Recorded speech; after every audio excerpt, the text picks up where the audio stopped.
Arquitectura, capítulo Estado de Veracruz. La conferencia, el arquitecto Bernal Lasurán Rangel, nuestro invitado, y siendo hoy las 12 con 10 minutos aproximadamente del día 27 de abril de este 2023, tengo el gusto de abrir la primera sesión ordinaria de la Academia Nacional de Arquitectura, capítulo Estado de Veracruz. Saludo y doy la bienvenida al público que nos acompaña, amigos, familia de la Academia, miembros, pero sobre todo agradezco la presencia del arquitecto Bernal Lasurán Rangel al haber aceptado esta invitación de diálogos de arquitectura. Muchas gracias, mi estimado Bernal. Muchas gracias a todos.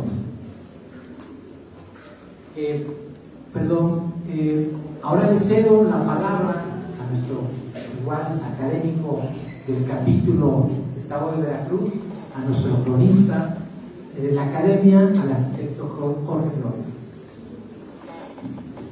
Antes que nada, muchísimas gracias por estar todos aquí. Muchas gracias por haber aceptado la invitación. Muchas gracias por el espacio, para poder hacer esta primera sesión de la Academia Nacional de Arquitectura, capítulo de Veracruz. Voy a leerles una muy breve reseña. Y me voy a leer en la medida de que cuando invité a Bernardo que me pidió si esto fue un acto importante, que fue un acto lo más familiar posible, y lo queremos hacer así, salvo este pequeño protocolo de inicio de la sesión. ¿Sí?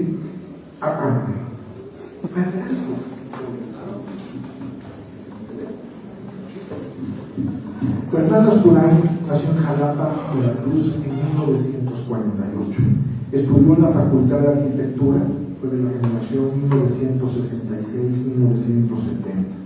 Fue miembro de la Comisión de Planeación Urbana en la ciudad de Jalapa en 1974. Becado en Madrid por la UNESCO y Gobierno Español sobre Arquitectura y Medio Ambiente en 1977. Participó en el foro 10 arquitectos mexicanos con sede en Puebla en 1992. Miembro de Adopta una obra de arte, recuperación del Callejón de Jesús Campare, entre otros proyectos en el año 2000.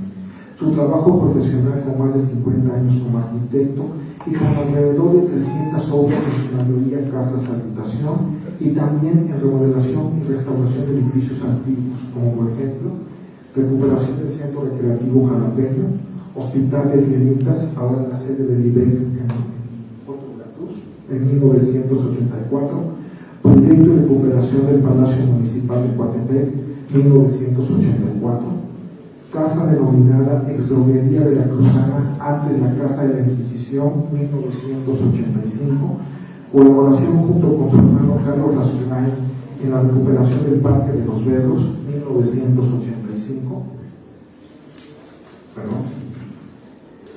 Hacienda de Lencero en 1985, Archivo Histórico del Puerto de Veracruz, 1985, la remodelación del Diario de Jalapa, 1990, el Ágora de la Ciudad, San Parque Juárez, en el año 2000, Biblioteca Carlos Fuentes, en el 2004.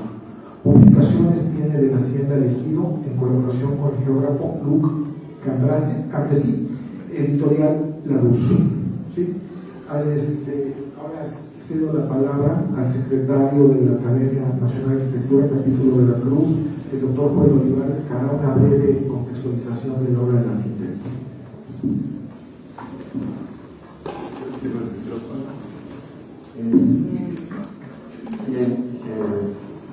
La función de la Academia es premiar.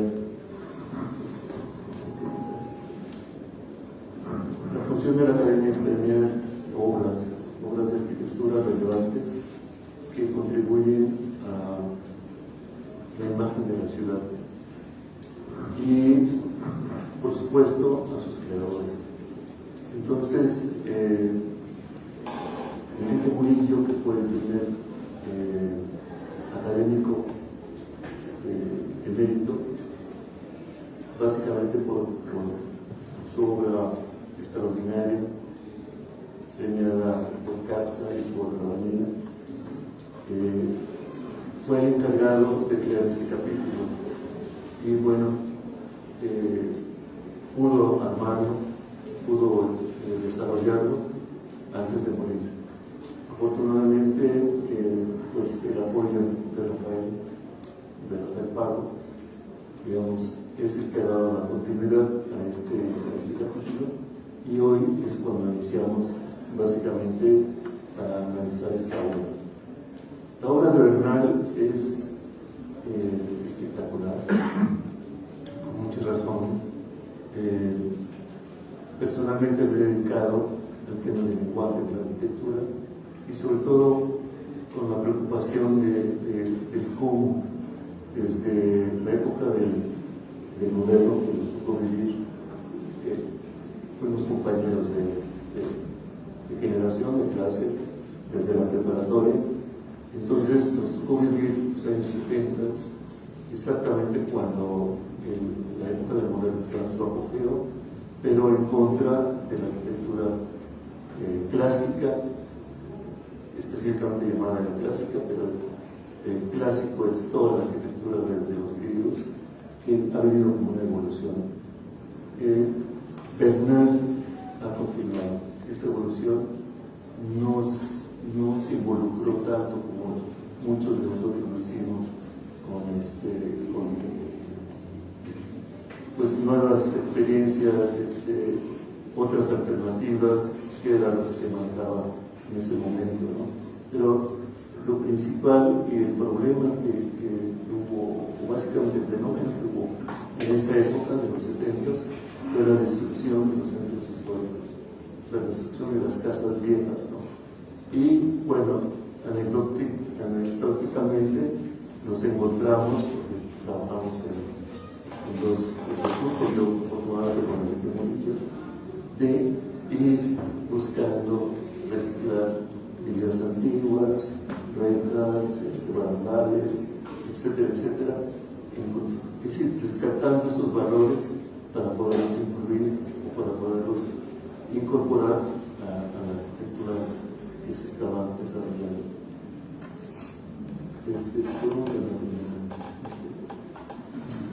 Bien, analizar su obra, recibí, bueno, hace 2 días 140 imágenes y me resultó bastante completo, sí, completo y sobre todo afinado. Pareciera que la obra de Bernal ha ido solamente en un solo camino, muy estrecho, en ese entonces llamado como colonial cristiano. Ahora básicamente es como arquitectura regional, ya se ha aceptado como otro término, pero en aquel momento era así como el colonial mexicano. Y bueno, todo este tema de este tipo de arquitectura, en el caso de Bernal, ha tenido básicamente herencias, y sobre todo lecturas de conceptos que van mucho más allá de la época. Y eso es lo que quisiera como explicarles, ¿no? Adelante. Él nos presenta estas imágenes básicamente de referencia, y por supuesto es la Jalapa antigua, y que hay Tlacotalpan, imagen no sé dónde es, ¿verdad? Es Pascua. Sí. Es Pascua, ¿no? Entonces sí, no conozco absolutamente nada, pero nos da algunas referencias y nos da algunas pistas, ¿no? Insisto que no todas las personas, sobre todo jóvenes de 22 o 24 años, no tenemos esa formación o ese gusto por la arquitectura tradicional, ¿no? Y muchas veces a nosotros nos tocó ver, por ejemplo, Tlacotalpan con calles de pasto, que era impresionante, y de otra manera, ¿no? O sea, mucho más humana, ¿no? La familia Bernal ha venido con pues toda una tradición, digamos, histórica, son de las familias muy jalapeñas, y me recuerdo por ahí una anécdota del casco de Hernán Cortés, ¿no? Entonces, ha sido así como, es decir, el apreciar los elementos originales ya sea dentro de su casa, que por cierto, ahí nace la escuela que está en la Casa Bernal, en Juan Soto. Entonces, digamos, hay muchas líneas, como es natural en una ciudad que era tan pequeña y que era muy, muy entrañable, ¿no? Adelante. Esta era básicamente nuestra visión en los años 70, cuando nosotros egresamos. Lo que se estaba construyendo pues, es con Pablo O'Gorman, estas interpretaciones de lo que es la arquitectura del moderno. Y había estas tres líneas claramente definidas. Fran O'Reilly con la arquitectura orgánica, y Corbusier con la arquitectura purista, y Mies van der Rohe con la funcionalista, ¿no? El problema que se dio básicamente después de los años 70 fue básicamente las interpretaciones esquemáticas. Digamos que lo que consideraría, por ejemplo, con la visión de Fran O'Reilly de ese rescate de una arquitectura elaborada con ladrillo, con cantera y madera, se va haciendo esquemática con los fichitos, ¿no? En el centro vemos lo que es la ciudad, son una abstracción, y yo diría más que una abstracción, una degradación de los conceptos retorbusianos, ¿no? Para ser básicamente funcionalista la arquitectura, o sea que no tiene ningún sentido, ¿no? Y en última imagen, pues es realmente lo que es el funcionalismo, ¿no? O sea, la pura estructura y vidrio, materiales caros, pero sin ningún significado como arquitectura. De aquí nace el posmoderno, como un reclamo de los significados. Y el posmoderno, para todos los arquitectos funcionalistas y con toda nuestra escuela bastante de moderno, de materiales originales, tectónicos, estructurales, el posmoderno resultó como un chiste. Entonces el Venturi con una pequeña línea marcando una bóveda, el rescatar la casa a dos aguas, hacer la composición, Charles Moore con la plaza de Nueva Orleans, que es la plaza Italia para los inmigrantes italianos. Entonces crea una escenografía, ¿no? Y la última obra también es Charles Moore, y ya es muy contemporánea, ¿no? Entonces la base del posmoderno es la recuperación del clásico. Entonces hace la fusión, lo que hace el moderno, rompiendo a través de 50 años, de los 20 a los 70, lo que es la arquitectura clásica, la evolución natural de la arquitectura, entonces la recupera el posmoderno. Pero lo hace de una manera irónica, lo hace de una manera casi como artificial. Y eso es lo que golpea el rechazo a todo lo que se llama el posmoderno. Entonces, sin embargo, lo que hace el posmoderno es observar de otra manera la arquitectura desde el clásico, desde los griegos y desde los romanos. Y entonces aquí podemos ver algunas imágenes que he extraído que van a coincidir con la obra de Bernal, o sea, lo van a notar, ¿no? La primera serie, que son estas tres, son de Pompeya. Entonces lo que podemos ver, los patios centrales, las fuentes, los remates, los acabados, y sobre todo la vinculación con el arte. Y en la segunda, que es un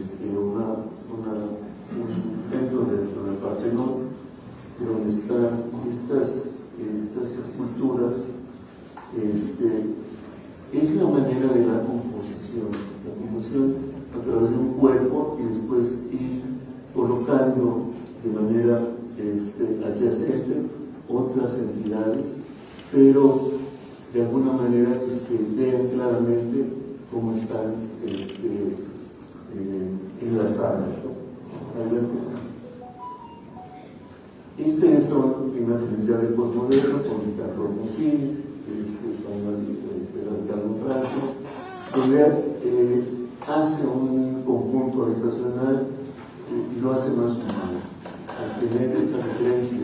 Entonces el posmoderno se da cuenta de que manejar los valores perdidos de la arquitectura clásica, de las proporciones, de los símbolos y sobre todo de los materiales, es lo que va a hacer esta arquitectura mucho más humana.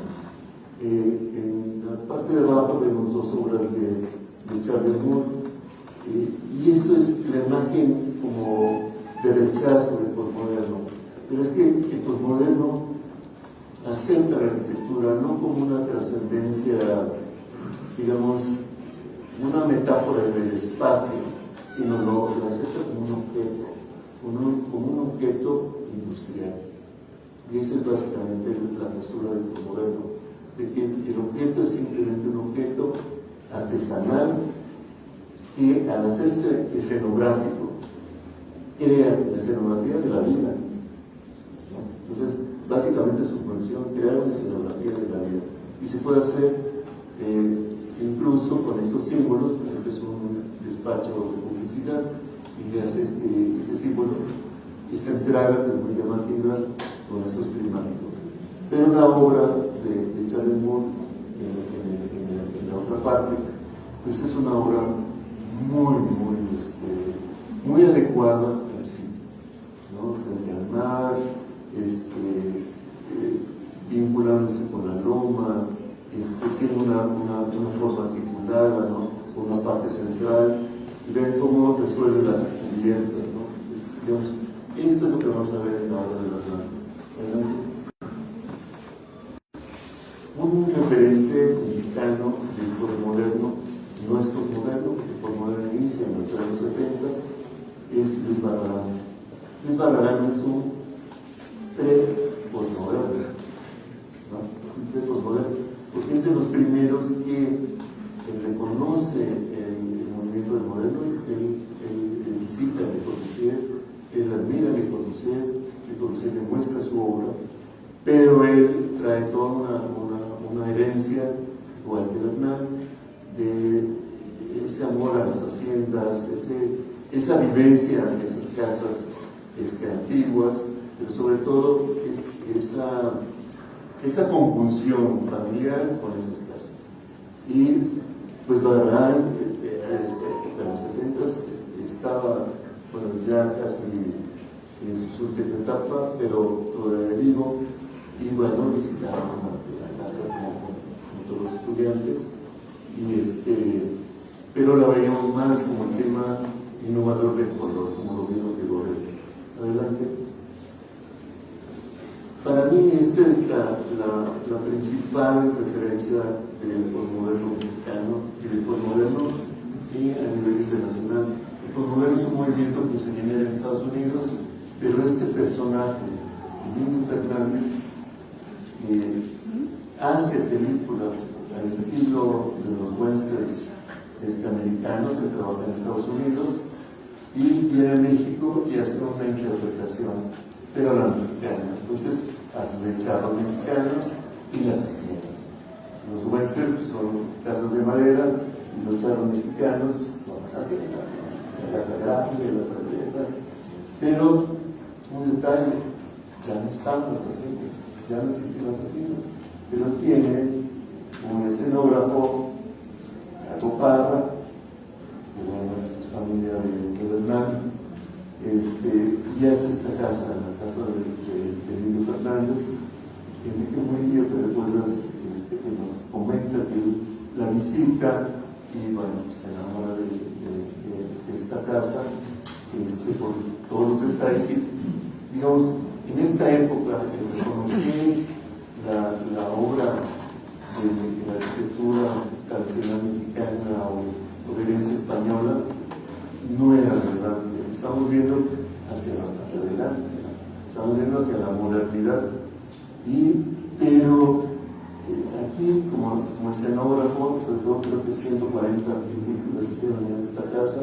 Entonces se hizo básicamente como una escenografía, y eso es posmoderno. No lo hacen con la conciencia arquitectónica, sino lo hacen con la conciencia de un director de cine y de un escenógrafo. Adelante. Dentro de nuestra área, pues tenemos estas herencias, ¿no? Tanto de Armando Bravo, que también hace una transición, que tiene toda una formación académica neoclásica de San Carlos, y entra exactamente, cuando se enriquece, cuando empieza Ciudad Universitaria y el moderno, entonces hace esa pequeña transición. Desgraciadamente no conseguí las obras relevantes de Armando Bravo, donde se ve claramente cómo introduce algunos elementos. Tenemos una obra en Revolución, donde introduce unos parteluces, ¿no? Corbusianos, pero con una casa que se ve bastante clásica. Está Julio Sánchez Juárez, que además de ser profesor nuestro en el quinto año, vivía en casa de Bernal, o sea, tenía una relación. Y no sé, Bernal, si trabajaste tú con él o... Bueno, más bien trabajó Carlos. Pero bueno, Bernal a nosotros nos sorprendió muchísimo como estudiante, porque tenía todos los elementos que nosotros no teníamos y toda la técnica para hacer los modelos. Habitualmente estaba muy por encima de nosotros. Y el tercero pues, es Enrique Murillo, vecino de Bernal, ahí en Juan Soto, y también le tomo mucho aprecio. Y bueno, Enrique Murillo fue de los que buscó también el uso del tabique, materiales regionales, la técnica, pero dándole un enfoque completamente contemporáneo. Esta es la obra de Bernal y pareciera bastante simple, ¿no? Pero realmente muy compleja, porque es una obra que aparentemente es muy pequeña, pero la percibo mucho más grande de lo que realmente es. O sea, si vemos los metros cuadrados, a lo mejor son menos de lo que aparenta. Y se minimiza, digamos, por la curva y por el sitio, que es la entrada exactamente a las ánimas. Es un remate por ahí, pero tiene una jerarquía, o sea, de privacidad, más que de unidad, es de privacidad hacia el propietario, ¿no? No sé cómo Es la ves. correcto, no, así fue hecho. Así fue ejecutada la casa para un señor de Corpusco,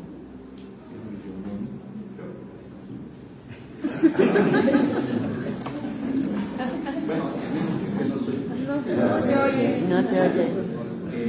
y la casa precisamente, el señor me dijo que necesitaba una casa pequeña, porque él tenía dos hijos y su esposa.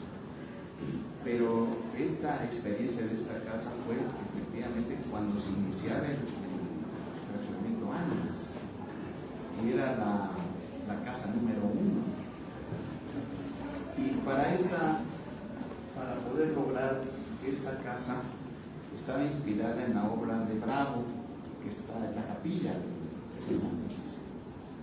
Y había una plazoleta de una cruz que me gustaba mucho, y yo hice como la continuidad de la obra de este señor hacia la casa, de tal manera que se hiciera ahí un juego de arquitectura contemplativa.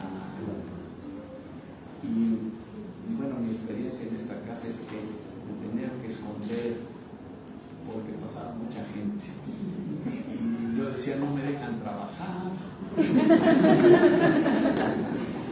Pasaba, y cantidad de cuates pasaban a saludar, pero fue de las primeras que yo hice en las ánimas. Después había otra que hice para una familia grande, y siempre con la idea de que fueran casas privadas, que fueran recogidas para la familia, que estuvieran tan expuestas. aunque esta esquina ya es feroz, terrible, porque circulan todos ahí enfrente. Cuando él le decía que no quería tener pues tanto vecino, no, es casi imposible. En la actualidad sería un minimalismo, pero digamos, los movimientos del posmoderno son minimalismo, el constructivismo, se mezclan, o sea, no hay ninguno que sea claramente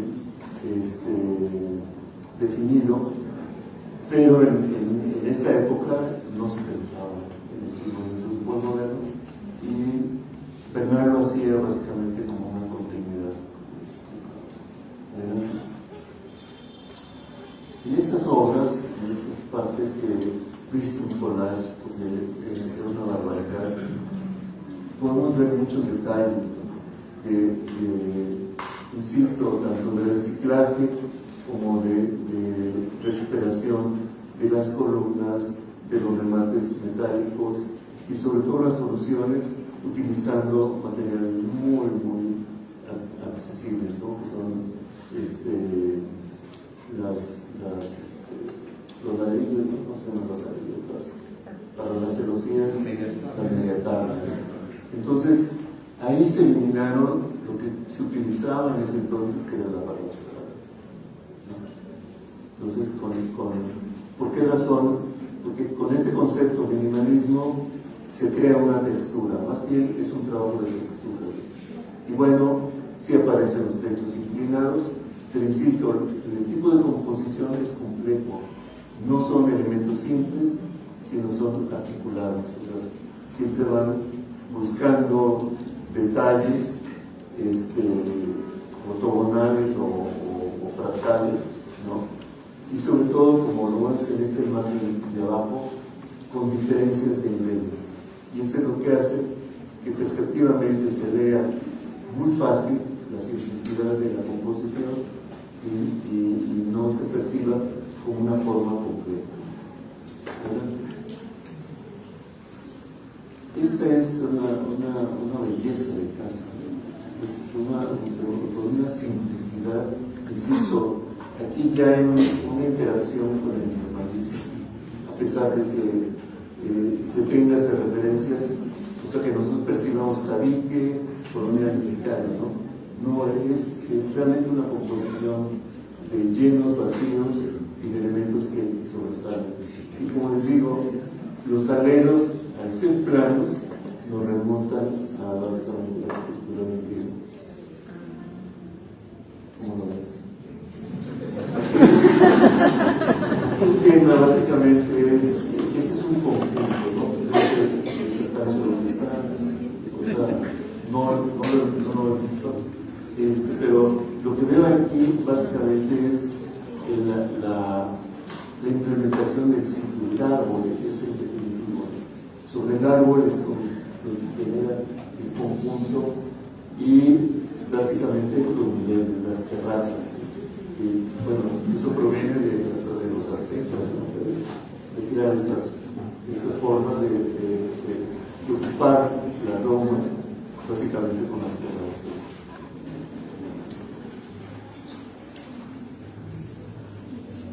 Seguimos viendo detalles de cómo se resuelve la esquina, ¿no? con un giro para hacer articulada la forma. Entonces con eso se crea una significación, pero siempre respetando la diferencia de altura, ¿no? Las terrazas, las plazas y básicamente las fuentes. Eso es lo que me recordó básicamente ¿cómo se llama? La arquitectura romana, ¿no? Solario. Vean la textura, ¿no?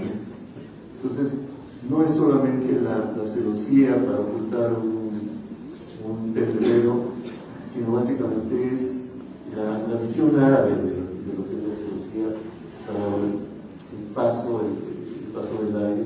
Jalapa tiene un muy alto grado de humedad y entonces a través de la ventilación y de la iluminación, tenemos el vidrio, ¿no?, que se incorpora como un elemento totalmente adicional, pero adicional en positivo, ¿no?, porque nos da una transparencia, ¿no?, y sobre todo crea una especie de invernadero hacia las plantas, ¿no? También el manejo de la vegetación es impresionante. Y ahí se ve claramente en esa obra cómo se maneja la composición. Es una composión articulada. Entonces, pareciera una obra muy simple, pero es bien completa. Es mucha dinámica, mucho movimiento. Y otro detalle, no hay una ventana que sea igual a otra. Todos son de diferentes dimensiones. Adelante. Las escaleras y los niveles. Esto me recuerda a San Lorenzo. San Lorenzo.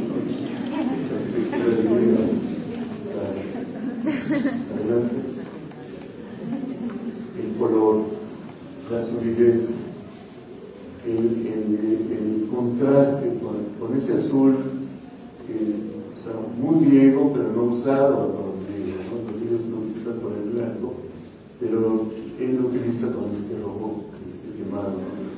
Entonces vean ya en la imagen, todas las ventanas son iguales. O sea, no hay, digamos, hay la intención de crear con muy pocos elementos, muy sutilmente, una dinámica de espacio, y no a través de simplemente cumplir ventanas horizontales y funcionales, ¿no? Entonces, igual la escalera, ¿no? ¿Cómo se maneja la escalera? Es como una cascada, ¿no?, que cae, ¿no?, la escalera, y cómo se cubre con esos arcos, con esas bóvedas, para crear esos pasajes que, bueno, sí nos recuerdan los califones,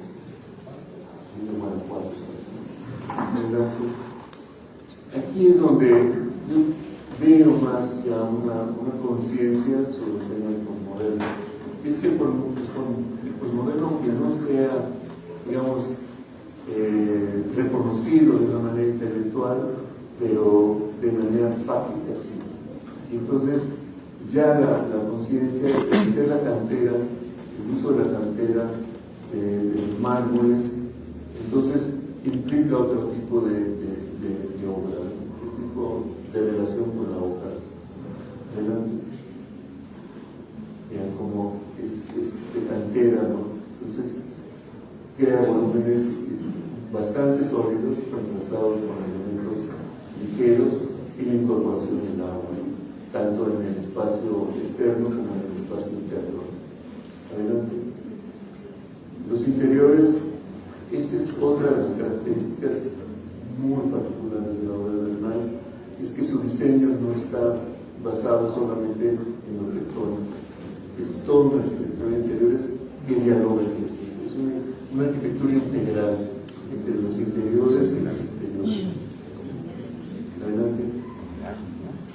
Vean esto, es realmente una arquitectura intemporal, puede estar construida hace 1000 años y puede seguir siendo construida para el futuro, ¿no? O sea, lo que nos da es este tipo de arquitectura que no está dentro de una moda, que no está buscando ningún ismo, ni siquiera de los posmodernos, sino simplemente va con un proceso evolutivo bien personal de su obra.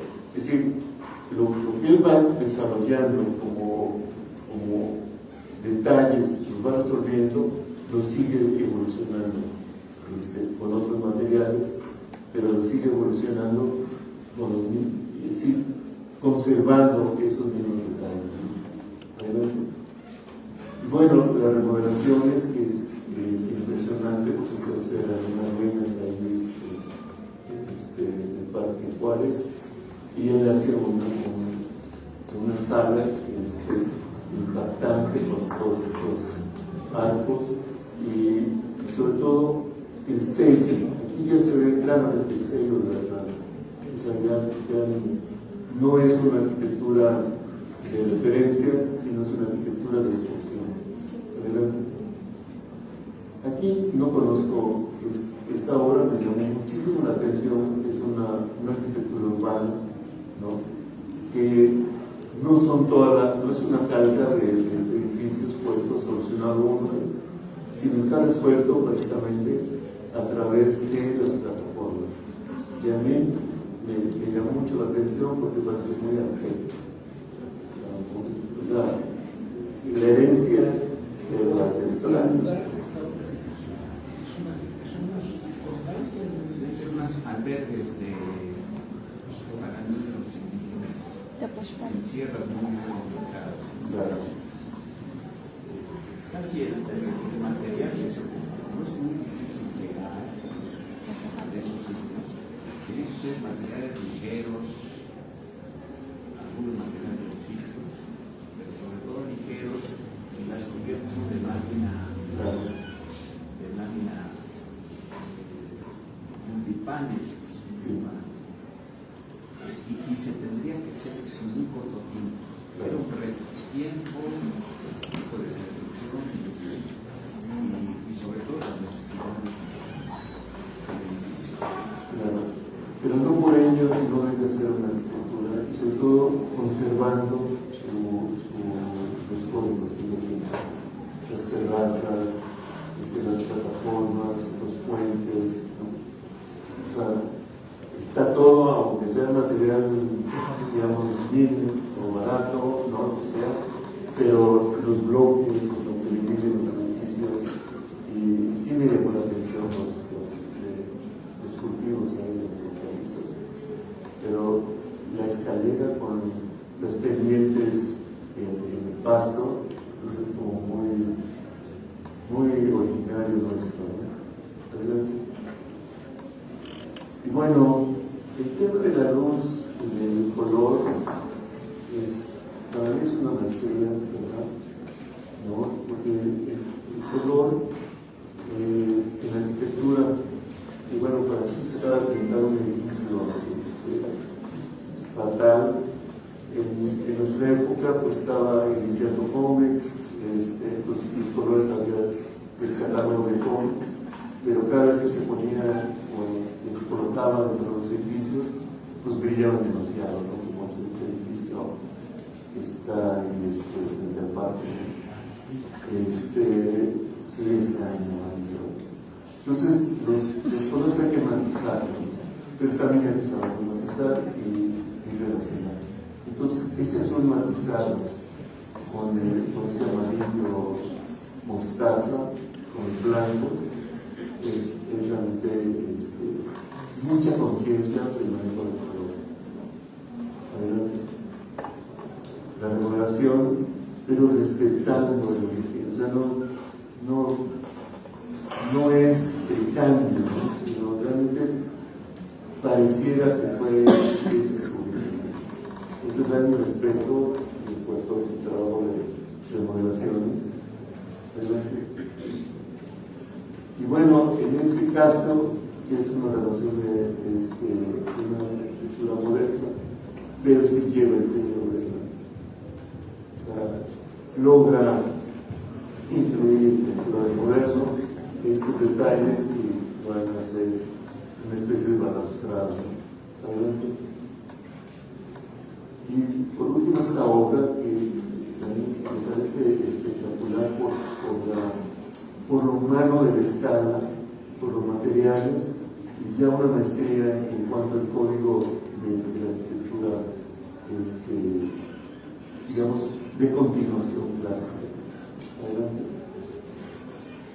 Una arquitectura muy sólida, muy bien elaborada, y esa relación con los muebles, ¿no? Con las esculturas, ¿no? Esa puede ser la escalera de Barragán. Bien, ahí está la línea. Entonces, los elementos sólidos y después los elementos que penetran, el tema del agua, y realmente con muchísima calidad.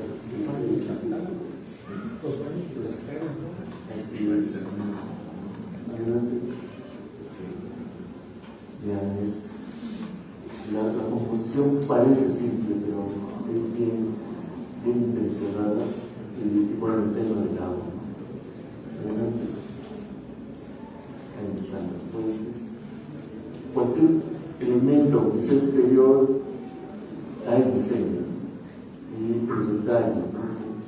Un lugar donde sentarse, donde esperar, ¿no? Pero a la vez los rosetones, las texturas, toda una arquitectura muy bien acabada, muy limpia, ¿no? El mueble, o sea, los muebles que son originales, y la colección de piezas, o sea, es una arquitectura muy humana. Adelante. Los grandes espacios, el tema de la luz, los lugares donde colocar las piezas. Adelante. Y estos los espacios de transición, ¿no?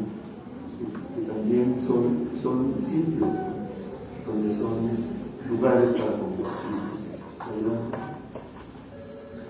Ahí está. Es una arquitectura, puede estar en cualquier griega. Por fin, esta realmente ya es una evolución, un salto, ahora sí, claramente al minimalismo, ¿no? Y con toda la intención, el mobiliario cambia, ya no es artesanal, sino es completamente contemporáneo y todo el arte.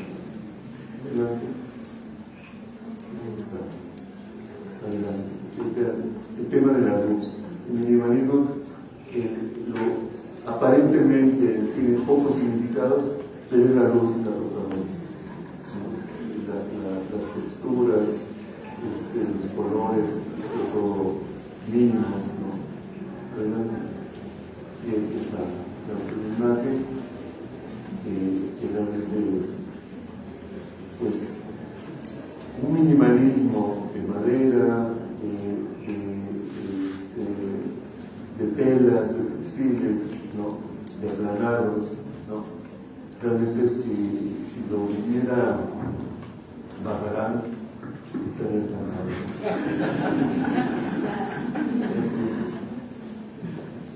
Bien, este es nuestro Bernardo.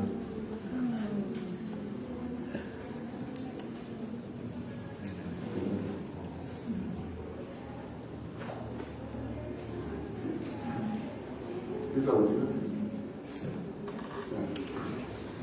Pues, ¿cómo es?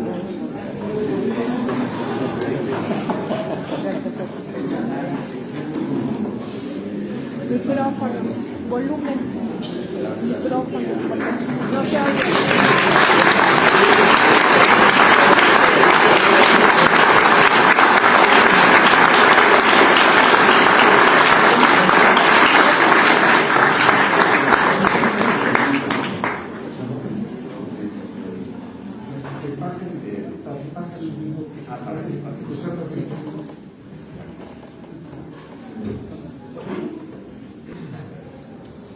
Bueno, Bueno, estoy sorprendido por...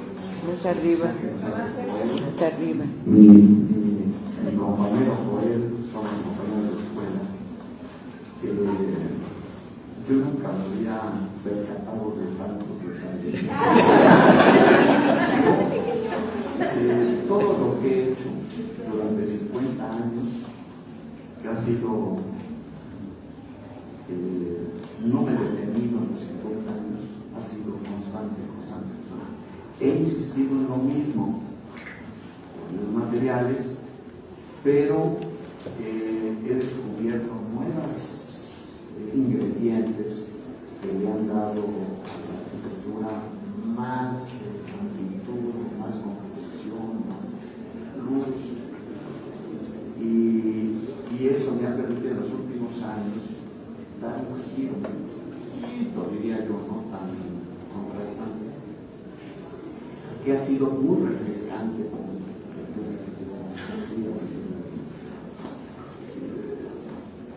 primero haciendo casas normalmente para amigos. A todos mis cuates les hice su casa. Por ahí debe haber algunos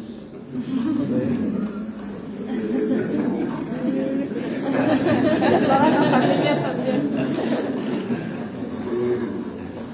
Pero eran casas realmente con muy pocos elementos. Usaba yo a veces las vigas de arrastre de los mujeres, pues, vigas muy mala calidad. Se apoyaban con facilidad. Después vinieron las vigas tratadas, que fue una bendición para la policía. Porque yo, de niño, vivía en una casa antigua y siempre estaba llena de polilla. La polilla era nuestro acompañante de diario, ¿no? Llenaban las bolitas de polilla. Pero ya los nuevos tratamientos, la ayuda de las piquetas de acero, los cristales ahora tratados, hacen unas ventanas fantásticas.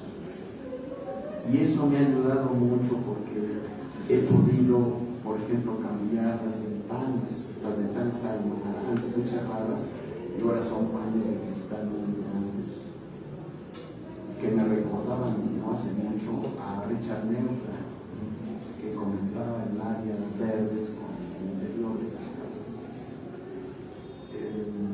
Y entonces todos esos elementos junto con los que ya he manejado, como las columnas, las vigas, la media tabla, los ladrillos, no he perdido lo artesanal. Lo artesanal ha sido para mí mi aliado, mi mejor aliado. Eso en cuanto a materiales, pero la mano de obra artesanal, que son los que realmente hacen las obras, no las inventa, pero no las hacen, las hacen los artesanos. Esta aportación artesanal, yo quisiera que nunca se perdiera, conservarla. Los mismos albañiles se recrean, porque muchas veces se piensa que el albañil está sufriendo. No está sufriendo, está encantado que le ve uno haciendo las paredes y los techos, eso les da a ellos una vida, les prolonga su existencia, les alegra su existencia. Yo me acordaba de ustedes con Enrique Murillo, que tenía una escuela de albañilería, no sé qué acabó, si se descontinuó, pero Enrique y tú, Joel, estaban muy empeñados en mantener esa mano de obra, hacer maestros, hacer albañiles más con más adiestramiento, y les daban clases, me acuerdo. Yo no he llegado a tanto. Yo lo que hago es que los estimulo mucho. Siempre les digo a mis clientes, a los albañiles hay que pagarles bien, no los maltraten, porque ellos hacen las casas. Y más todavía porque la mano de obra queda impregnada en las paredes. Nadie los digo, no, ahí están los albañiles. Y lo que hace el arquitecto es que yo los acompaño y creamos un ambiente siempre de cordialidad. Y eso ha ayudado mucho. Creo que todos los albañiles me quieren. Porque bueno, ellos saben que yo estoy interesado en que se mejore su negocio. No faltó albañiles que me hacían unos muros desplomados. Y yo digo, oye, pero ¿por qué me los haces desplomados? Dice, es que a usted le gusta lo rústico.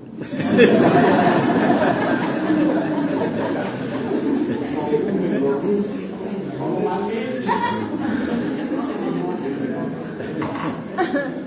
Y de seguro háganlo. Entonces ya ellos mismos se dan cuenta que se tiene que hacerlo bien. No se permite en una obra ni desplome, ni muy mal hecho, la obra muy acorrentada. Tiene que ser bien empezado.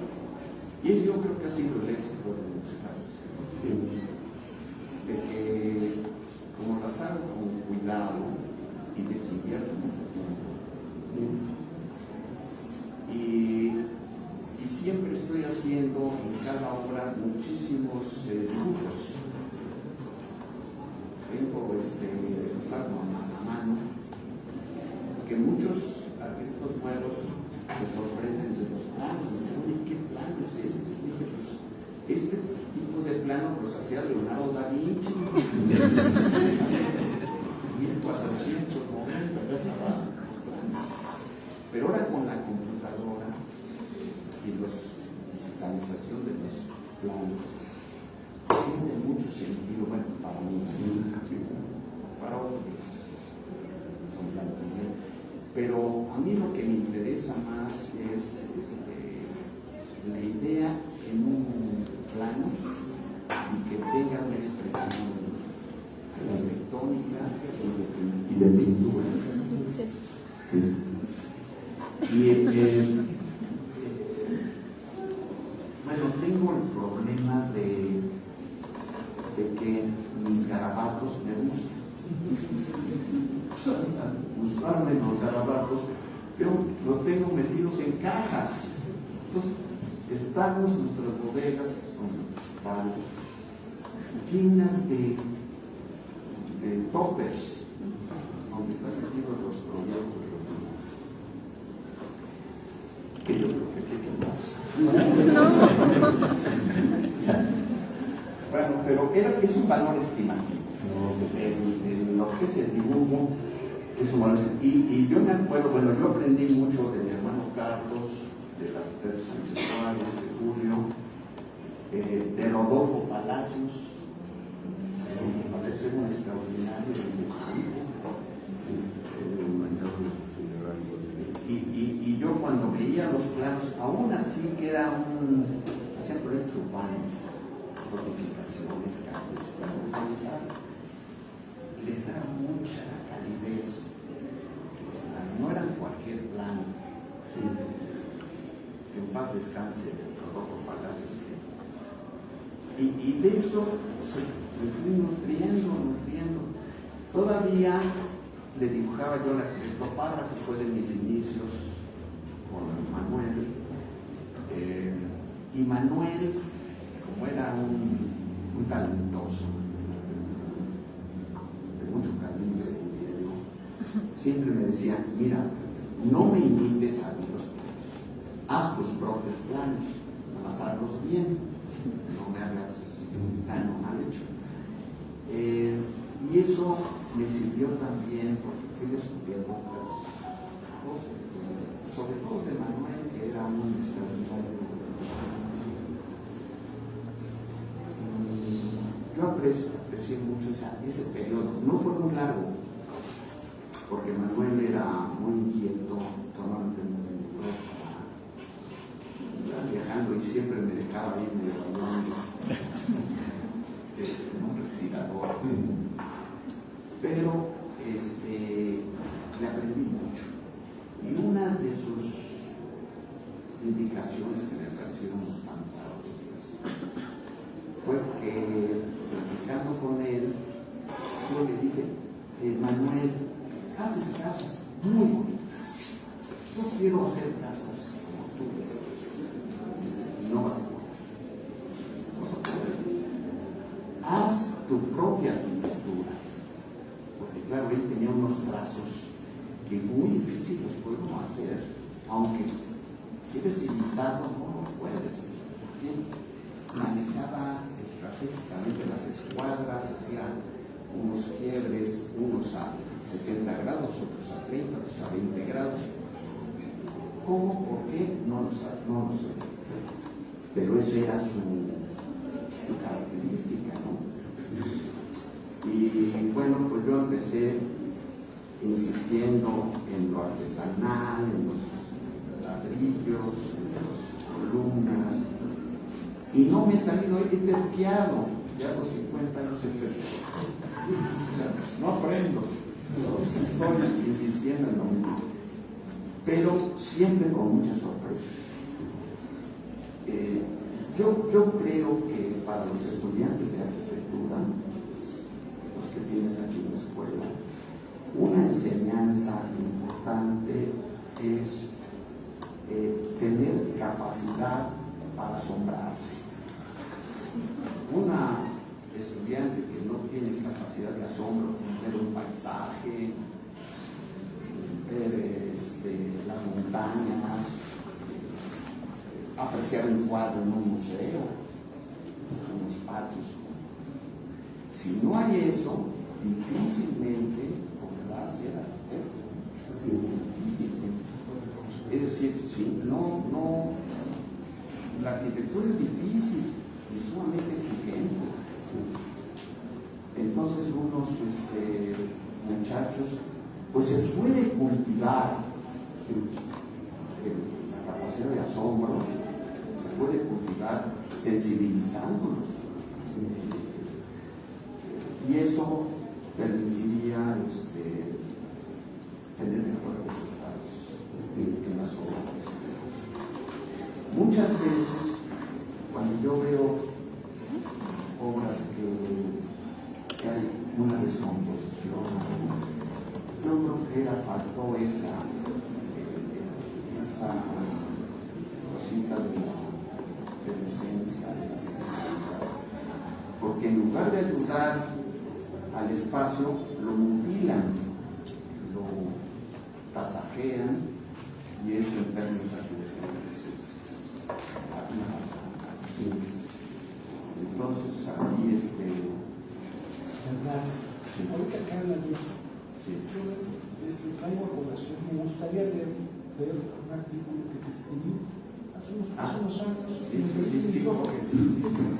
Algo que a mí me parece muy importante, uno que decimos los jóvenes, es repetirnos constantemente nosotros mismos el mismo discurso.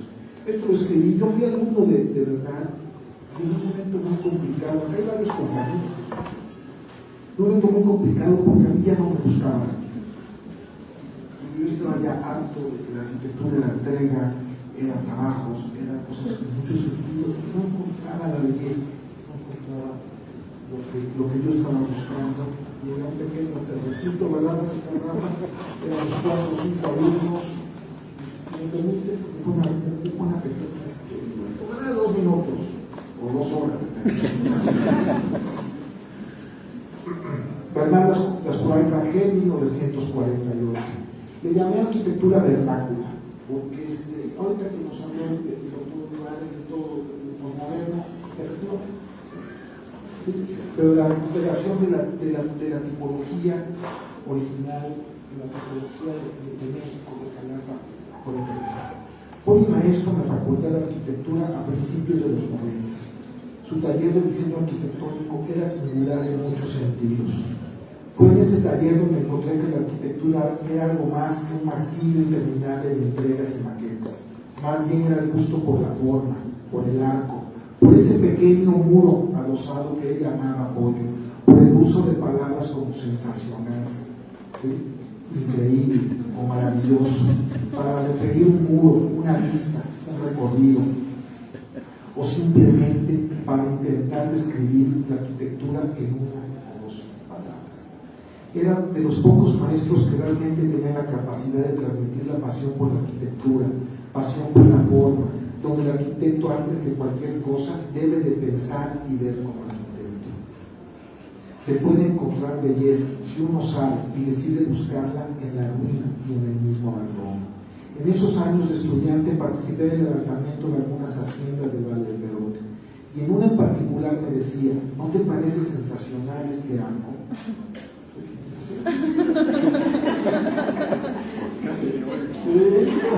Mira esta terraza, es maravillosa. Con los años vi cómo fue apropiándose de esos elementos en su arquitectura. Lo que parecía ruinas y años de abandono, él lo reconoció como belleza. De alguna forma, eso es justamente el arte de la arquitectura, la interminable serie de repeticiones y reinterpretaciones en el tiempo. No hay nada nuevo, solo es encontrar la belleza donde ya nadie se atreve a buscar. La obra de Bernal es de una gran belleza y calidez, no tiene una métrica que la defina, más bien es la mejor descripción de una arquitectura hecha a mano. En una ocasión nos hablaba de los 5 puntos elementales de una casa: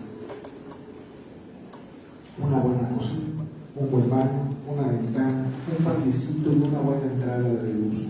A lo que agrega, con una dosis de su mística del espacio y lo bello de la arquitectura, un buen lugar donde sentarse, alguien que se pueda sentar en un lugar agradable y un ser afortunado.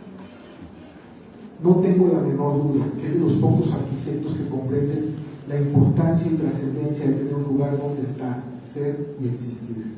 En su obra siempre estará presente el arco sensacional, la ventana increíble y esa puerta con su pequeño portal, elementos que están constantemente en cada uno de sus proyectos, pero con la casi mágica virtud de no repetirse.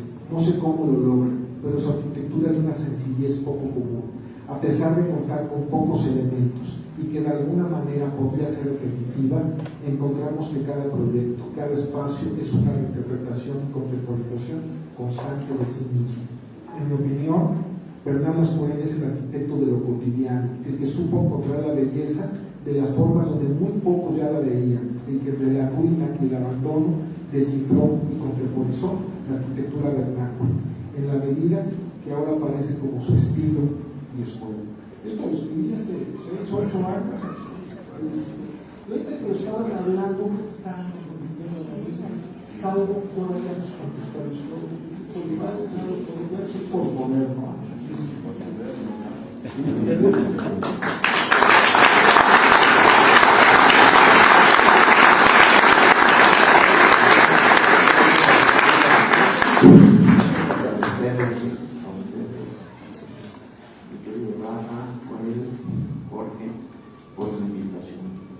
También agradecerle a Enrique Murillo, que paz descanse, que él hizo que yo perteneciera a la Academia de Arquitectura, me hicieron saber, claro.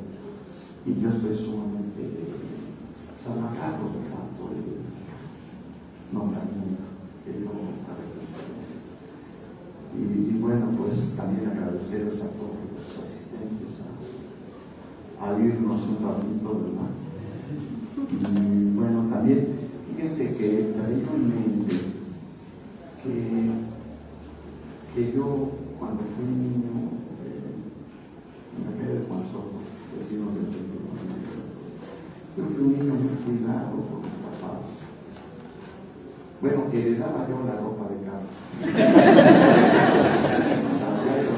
He usado Carlos, me lo van a dar. Pero bueno, muy cuidado. Y tenemos un papá gigante, ¿verdad? Fíjate en tamaño, calidad, entonces, yo a veces, sobre todo en estos tiempos, ya han pasado muchos años, puedo apreciar aquel papá tan fantástico, metido en la historia, nos hizo querer a México, nos dio esos paseos de paisajes. Y bueno, también mi mamá era una persona muy hábil para obtener una casa con tantos niños, pero sobre todo le gustaba la pintura, hacía cuadros muy bonitos. Tenemos en nuestra casa afortunadamente unos cuadros de bueno, todas esas vivencias brotaron más adelante. No quería decir que con esas vivencias yo ya fue no, porque tuvimos que pasar etapas diferentes de formación que a veces la regábamos, a veces somos partícipes de haber regado, haber hecho esto y el otro, pero todo eso sirvió como embalaje para poder ir limpiando nuestra profesión y haciendo mejor las cosas. Y también quería yo agregar, claro, los primeros padrinos fueron mis padres, eran mis papás, pero hubo otros más adelante que me alentaron para que yo pudiera hacer trabajos. Podría nombrar a Bernardino Hernández palacios, los papás de Esther, la María Luisa, su esposa, encantadores, que siempre le tenían. El padrino es una persona que te ayuda, pero que te ve como familia, como si fueras parte de ellos. Después don Antonio Chedrago, a mí me va a pasar mucho. Después don Justo Fernández López, un señorón, gran conocedor de la cultura mexicana, ¿sí?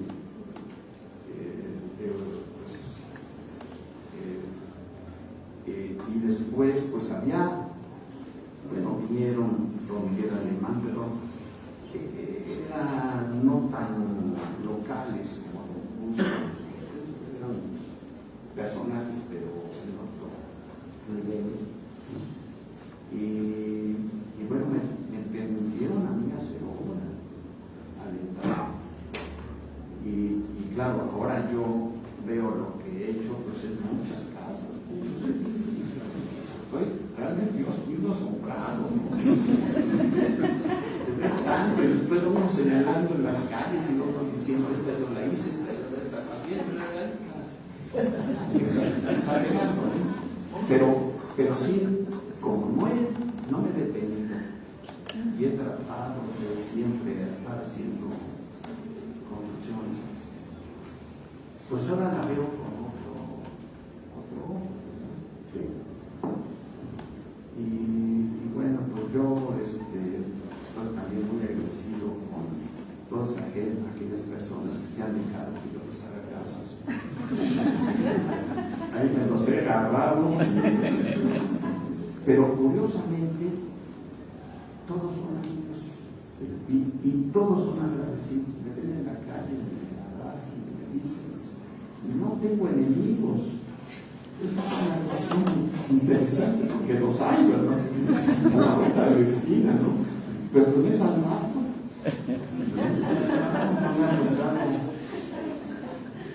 un fenómeno por ahí. Pero bueno, pues yo les agradezco a ustedes su asistencia y esperamos en otra ocasión que se preste. Podemos seguir hablando de la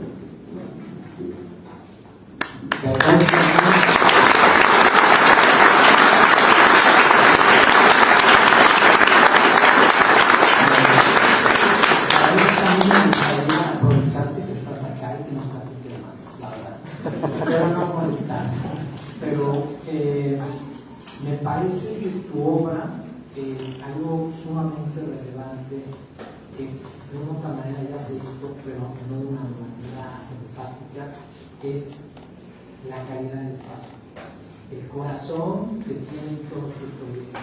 Creo que ahí hay mucho por platicar, y me parece sí relevante que a todos los jóvenes y no tan jóvenes nos puedas como un poco orientar de cómo llegas y cómo logras esos espacios que tienen el corazón, ¿no? Y que puede ser una casa o que puede ser un edificio, y que me parece sí importante que nos empieces a platicar un poco sobre esto. Miren, hay un mecanismo que todos los arquitectos lo usamos. Para poder hacer un proyecto pues hay que conocer el terreno, hay que saber qué quiere, qué hay dentro del terreno, si hay rocas, si hay laguitos, qué hay adentro del terreno. Bueno, todos esos pasos que todos lo sabemos hacer, la diferencia es cómo lo ve uno y cómo lo ve el otro. Porque es la cuestión perceptible. Ahí comienza la acción de cada uno. Para que yo haga una obra, necesito, por supuesto, ver el terreno, pero sobre todo entro en una etapa como de psicología con el cliente. Él no se da cuenta.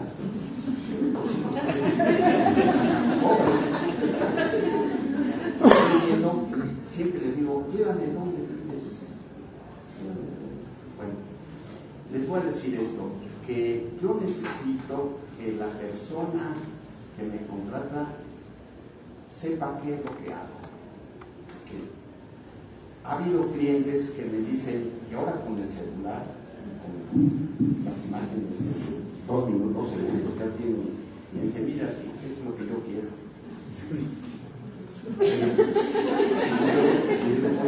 Te equivocaste, precisamente porque yo no hago. Bueno, los hay. Otros ya saben qué es lo que quiero. Y eso es la gran mayoría, y entonces se me facilita más hacer la obra. Primero veo pues la escala de familia, quiénes son, cuántos son, y manejo los elementos que siempre lo he hecho, que son las columnas, las vigas de madera, las bóvedas, en fin, lo esencial lo manejo en ese momento, pero los voy colocando estratégicamente. Ni pongo tantas columnas, ni pongo tantas bóvedas, sino que voy entendiendo el espacio, y voy tratando de que cuando uno recorre la casa, uno disfrute la casa, porque no es lo mismo una salita con el comedor, con la cocina, pero si no tiene ese movimiento, que es el que yo hago, busco los remates visuales, busco la ventana que tenga el tamaño ideal. Por eso cambian mucho las ventanas, porque no todas ven lo mismo, y no todas corresponden al espacio interior. Entonces voy localizando las ventanas, las columnas, los techos, y normalmente yo trato de que las casas tengan buena altura. Me he preguntado qué es lo que yo no quisiera hacer. Pues es eso, casas chaparras, donde no cabes, sobre todo para climas como los nuestros, ¿no? Que necesitan aire. Pero todos esos elementos los pongo en juego y hago los primeros dibujos, los primeros croquis, y ya con el tiempo ya digo cómo pienso distribuir el espacio.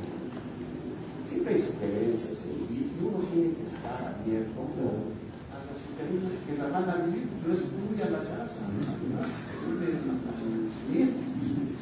entonces hay agregados, pero ya el resultado final casi consiste en esto. Si la casa proyectada cumple un 70-80% de lo planeado, está aprobada. Es una casa que tiene éxito. Si queda uno abajo, un porcentaje, un 40%, un 30%, pues ya estuvo que ya la arreglaste. Va a ser un desastre. Entonces, las casas necesitan tener un porcentaje muy alto en los conceptos que uno quiere que se pongan, la luz, las circulaciones, los espacios de transición que tienen esas capacitas, pues se cumple ese porcentaje. Ese es nuestro principio, es que prestan un buen servicio. Requiere tiempo, pues sí, como no, pues requiere sentarse y hacer los planos y los dibujos y todo. Pero el resultado final es bueno. Sobre todo que la casa es una inversión. Cuando está hecha con calidad, es la mejor. Por eso sí te buscan, por eso confían. Porque al final de cuentas saben que es una casa de calidad. A veces cuando un cliente, ya una vez que de hecho los dibujos se le bajan, puede verlos seguido, le decía yo en mi interior, no se van a decir.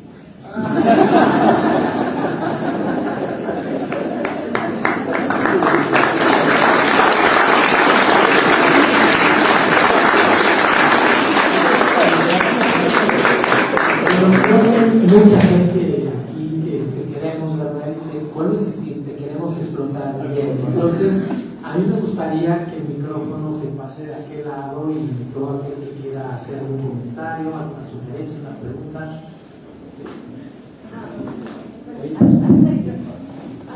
¿Cómo cree que un arquitecto logra hacerse de un lenguaje arquitectónico que lo identifique, que defina su obra y que también permita reconocerlo, así como sucede con su obra? Mire, es muy difícil para un arquitecto crear un estilo.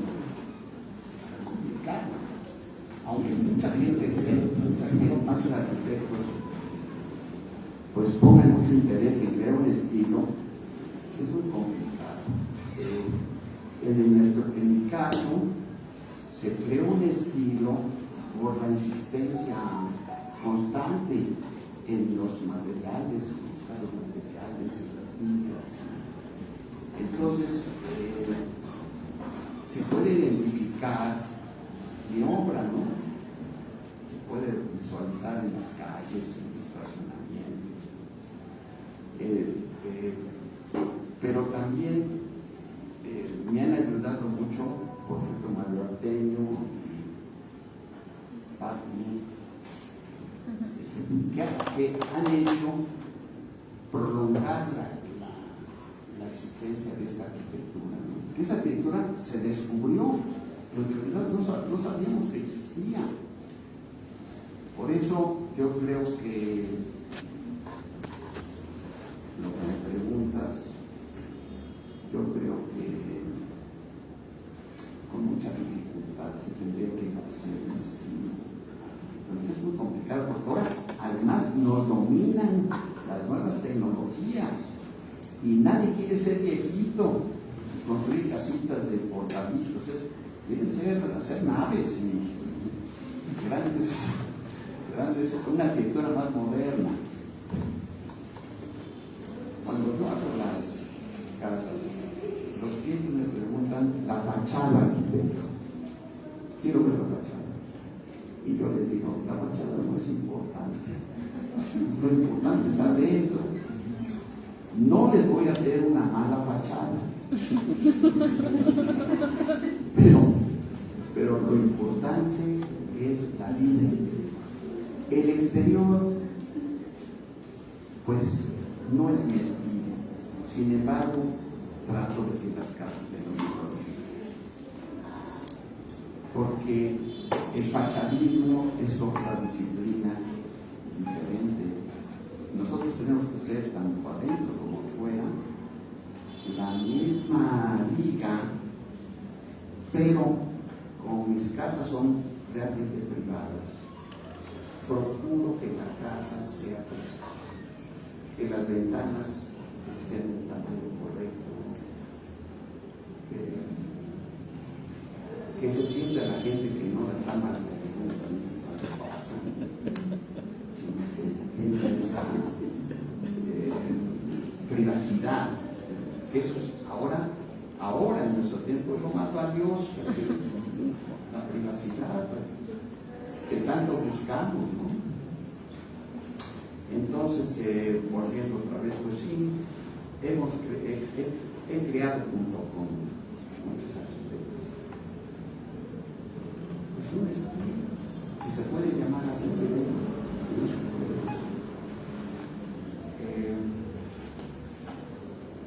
Acabo este fin de semana fuimos a ver la inauguración de una casita que se hizo con los albañiles, pero sin mi presencia.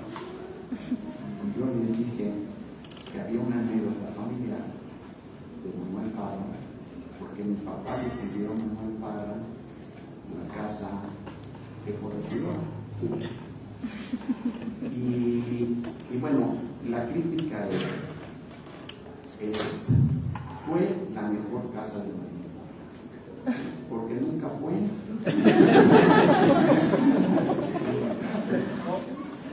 Y ahora la casa que acaba de inaugurar también yo no fui. Es la mejor casa. Pero esas personas muy agradecidas sobre todo, lo que es muy importante es tener un proyecto bien hecho. Después la construcción, ahí hay detalles, pero si hay un proyecto completo, bien puesto, la casa se define. Por eso a veces me decían que Carmen Barragán, dibújenme en una servilleta en mi casa. Y dice, no, dice, el dibujito de la servilleta es todo.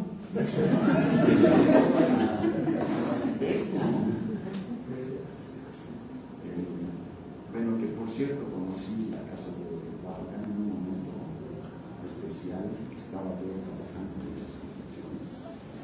Me llevaron a la casa de Tacuba y fue muy impresionante el hecho de que la he visto a pocos años de fallecido el arquitecto. Todavía tenía pues, cosas de él personales, nada más que me llevaron amigos de él, amigos que convivían en la casa. Entonces vi sus fotografías, vi su sillón. Todavía el baño tenía los fierros ortopédicos porque lo metían en la regadera, lo bañaban. Y esa vivencia de esa casa también me ayuda, y lo veo no reflejado. En una ocasión vino el arquitecto Casillas, Andrés Casillas, que era el segundo del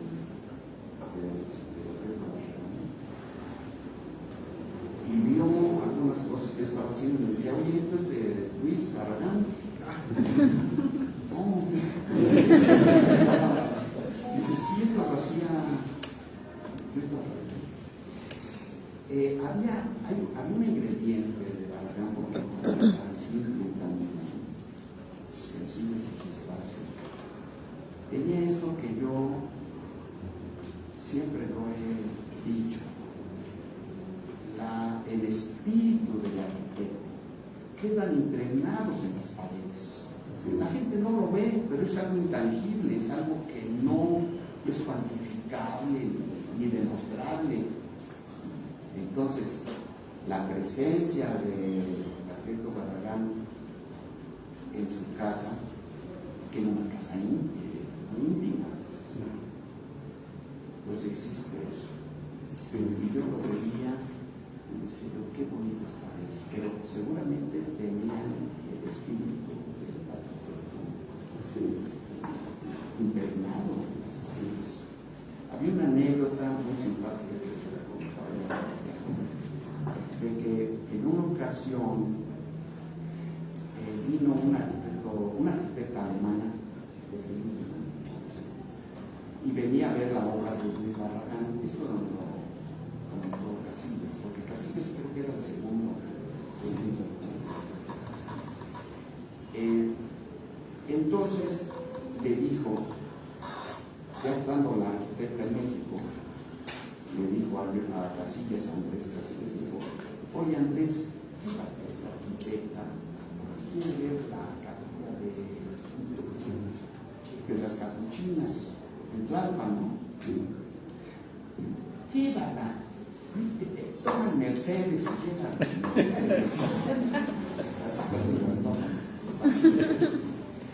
Llévala. Entonces la llevó a la arquitecta y entraron a la capilla, y vieron la capilla, etc. Y entonces, regresando, le dijo el arquitecto Barragán, Andrés, ¿cómo te fue? Dice, mira, Luis, cuando entra la arquitecta, cae hincada en el pasillo de entrada, asombrada. Y dijo el arquitecto Barragán, es lo que yo quería.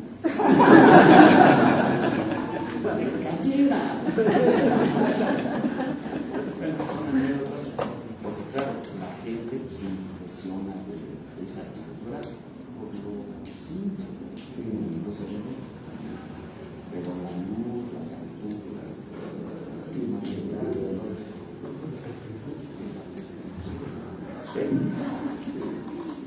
bueno, pues es todo, ¿eh?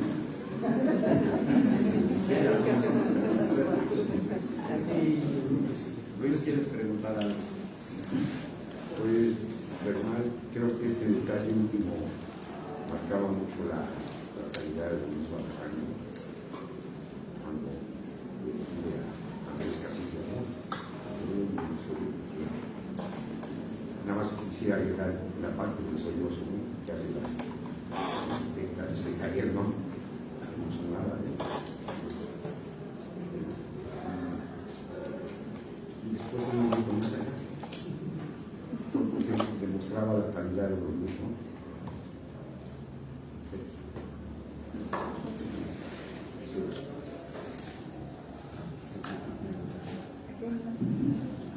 A ver, paso el micrófono.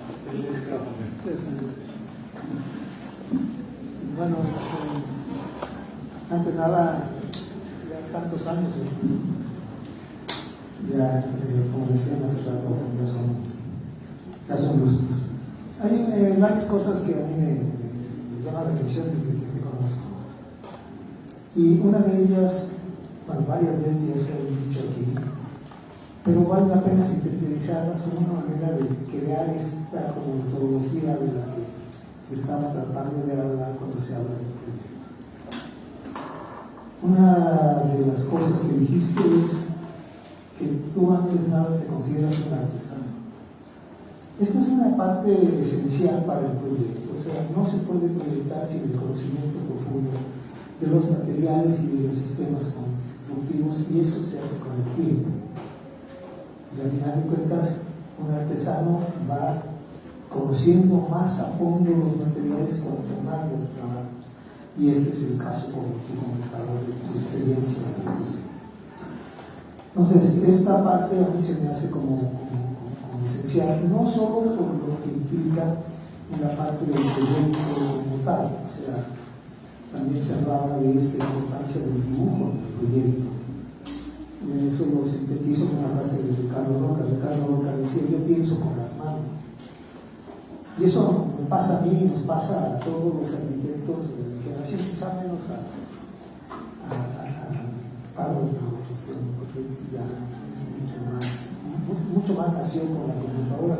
Pero nosotros hicimos proyectos con las manos, con las hojas de papel, y con los croquis y más croquis sobre los croquis.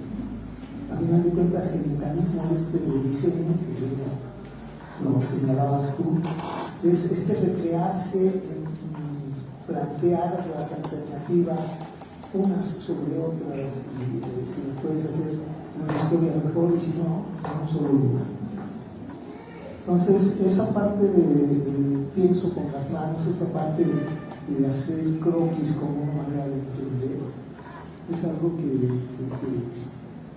forma parte de esta manera de diseñar tu idea.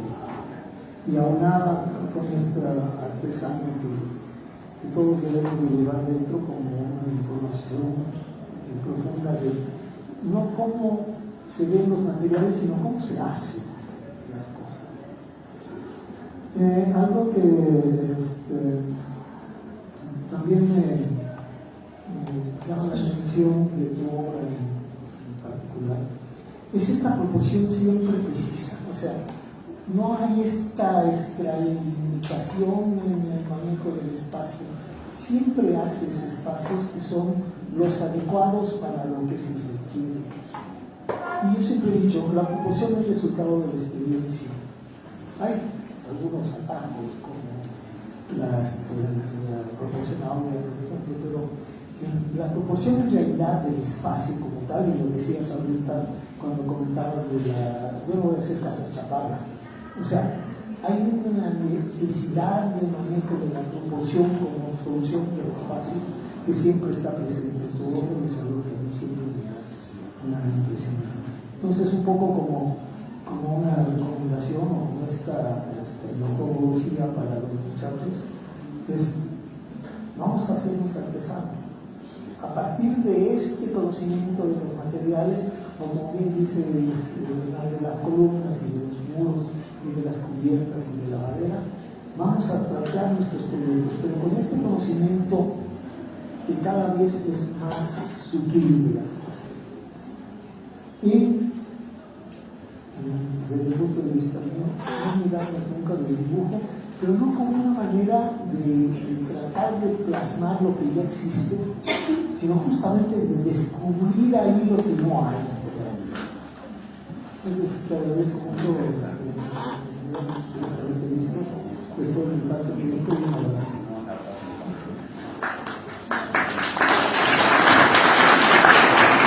No es necesario, pero dos cosas muy importantes. Fernando y yo somos hermanos. Yo llevo más años que él. Yo soy 81 y él está más chiquito. Estudiamos en la escuela, cuando en la facultad, cuando yo salgo, él entra. Entonces la formación arquitectónica que tenemos ambos es totalmente diferente. Puede ser una casa de Bernal aquí enfrente y una mía de este lado, y dicen, este es Carlos y este es Bernal. No hay, él tiene un estilo muy particular en el que ha definido su personalidad.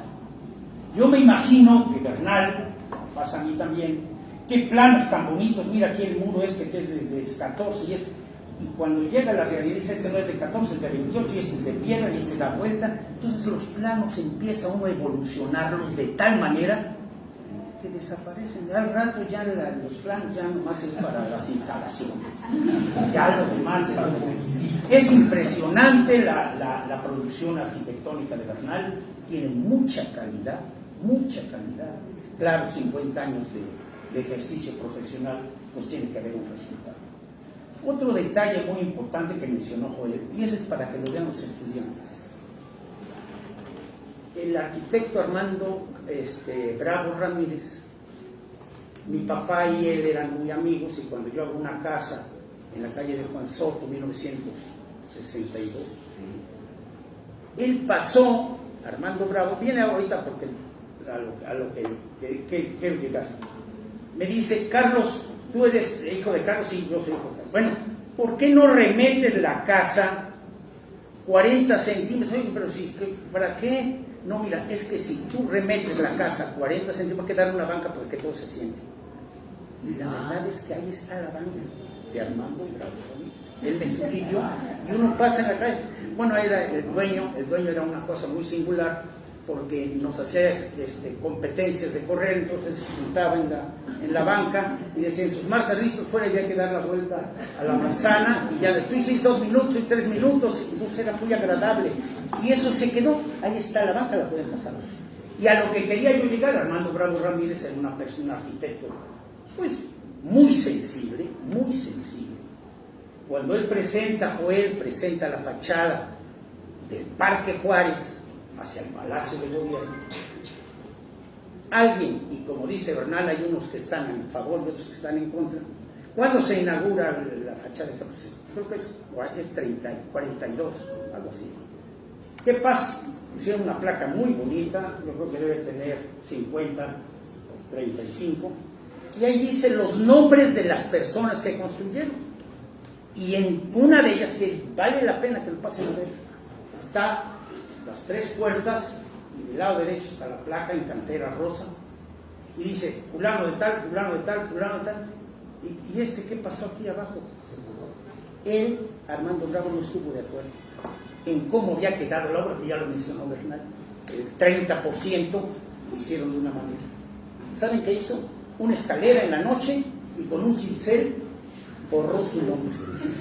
Y si ustedes pasan ahorita y se fijan en la placa, se nota que dice Armando Bravo borrado, Bravo Ramírez, lo borró.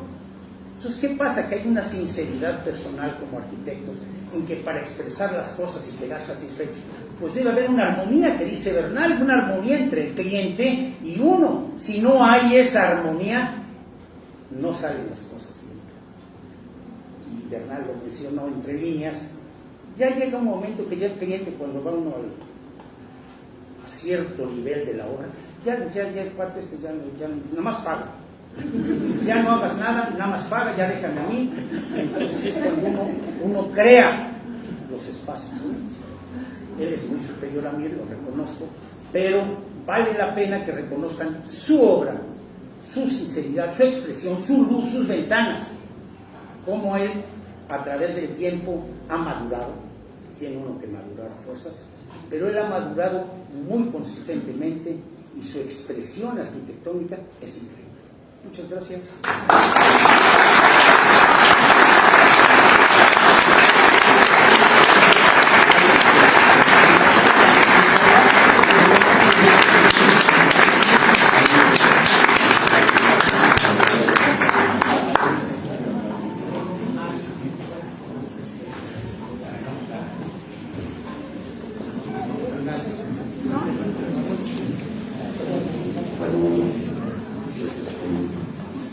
Bernal, yo creo que hay que hacer un justo reconocimiento a tu obra en cuanto a la calidad espacial que presenta cada una de ellas. Me tocó participar contigo mucho.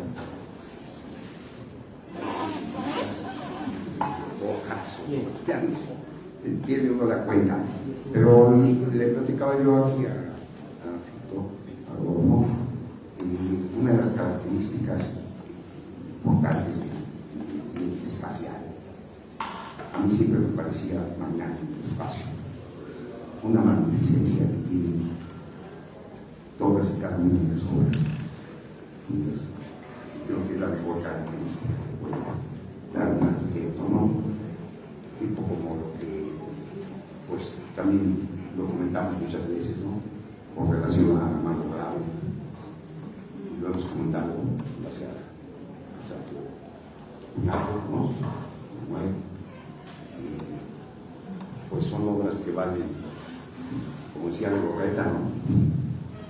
El viaje a Marruecos vale por 5 años de facultad de arquitectura, ¿no? No, por ejemplo.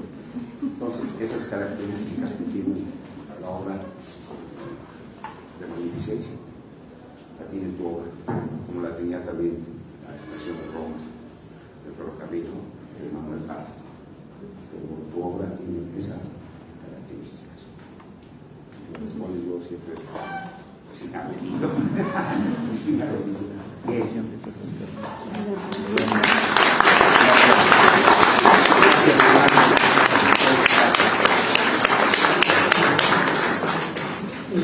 Bueno, Bernal, mi querido Bernal, le vamos a dar un gran reconocimiento de la Academia Nacional de Arquitectura, capítulo Veracruz.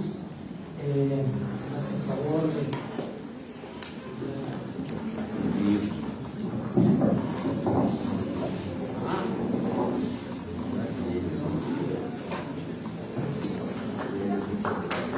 bueno, dice la Academia Nacional de Arquitectura, por cuanto en la persona del arquitecto Bernal Suárez Rangel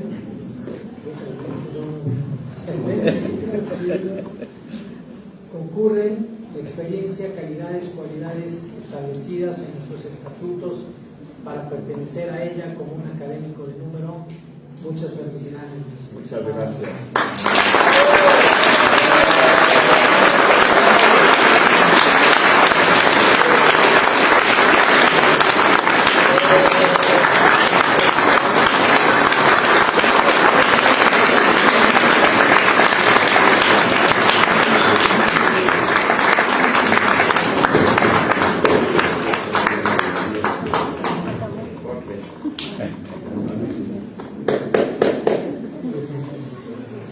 Y bueno, siendo ya la 1:53 de la tarde, damos por terminada esta primera sesión de arquitectura del capítulo 10.